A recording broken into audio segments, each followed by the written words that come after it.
और खबर उत्तर प्रदेश से है, जहां कानपुर में आज एक नया इतिहास लिखा गया जब मुख्यमंत्री योगी आदित्यनाथ दक्षिण एशिया की सबसे बड़ी डिफेंस फैक्ट्री का उद्घाटन करते नजर आए।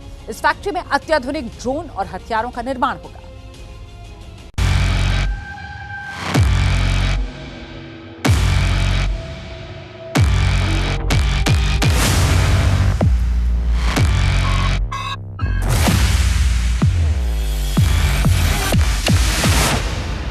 ये आत्मनिर्भर भारत की बुलंद तस्वीरें हैं। सीएम योगी ने कानपुर में करीब 206 हेक्टेयर में बने डिफेंस कॉरिडोर का उद्घाटन किया, जिसका निर्माण अदानी समूह ने किया है। साल 2022 में आत्मनिर्भर भारत के अभियान को इस कॉरिडोर के निर्माण से नई ऊंचाई मिली। एबीपी न्यूज संवाददाता मनोज्ञा लोईवाल के डिफेंस कॉरिडोर से भेजी एक्सक्लूसिव रिपोर्ट देखिए।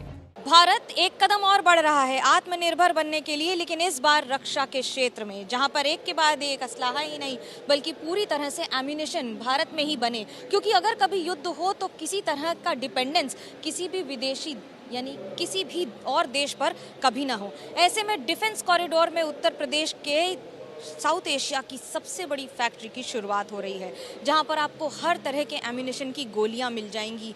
इसमें अभय से लेके इंसास से लेके अचूक से लेके 9mm से लेके LMG से लेके हर वो हथियार जिसकी ज़रूरत होती है उसका एम्यूनिशन, और उसके साथ मिसाइल की भी पूरी तैयारी होगी। उत्तर भारत के मैनचेस्टर कहे जाने वाले कानपुर में अब ड्रोन, हथियार सब बनेंगे।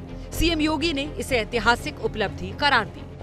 उत्तर प्रदेश में डिफेंस कॉरिडोर में डिफेंस एंड एरोस्पेस सेक्टर की MSME एंड स्टार्टअप की विशिष्ट जरूरतों को पूरा करने के लिए जो भी सहयोग की आवश्यकता पड़ती है उसके लिए एक अनुकूल वातावरण प्रदेश के अंदर बनाने का कार्य हुआ है। इसके लिए उत्तर प्रदेश का यह एक महत्वपूर्ण केंद्र जो 6 नोड्स में विकसित हो रहा है, यह एक मील का पत्थर साबित होगा, यह मैं विश्वास के साथ कह सकता हूं।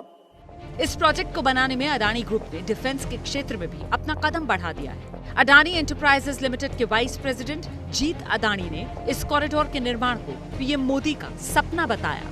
तो हमारे लिए और देश के लिए भी ये corridor will be one of the most important ones, क्योंकि एक तो नंबर 1 की ये जो फैसिलिटी है is Asia's largest ammunition manufacturing facility.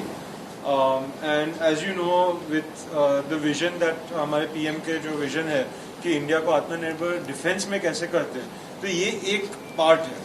Bharat में ये बड़ा कदम इसलिए है क्योंकि 2022 के बाद से जैसे ही ये फैसला लिया गया कि आत्मनिर्भर भारत की तैयारी होगी, तो उसी के दौरान अडानी ने डिफेंस एंड एरोस्पेस में स्वरक्षा यानी कि for India for the world इसकी शुरुआत करते हुए कानपुर में इस पूरे डिफेंस कॉरिडोर में इस फैक्ट्री को लगाया है। इसकी खासियत ये होगी कि करीब 150 मिलियन आपको गोलियां अलग अलग बंदूक से लेकर अलग अलग असलहे की यहाँ पर आपको मिल जाएंगी। और यहाँ उसकी मैन्युफैक्चरिंग सिर्फ इसलिए बड़ी नहीं है क्योंकि वो देश में बन रही हैं, बल्कि इसलिए भी क्योंकि वो देश के लिए बन रही हैं।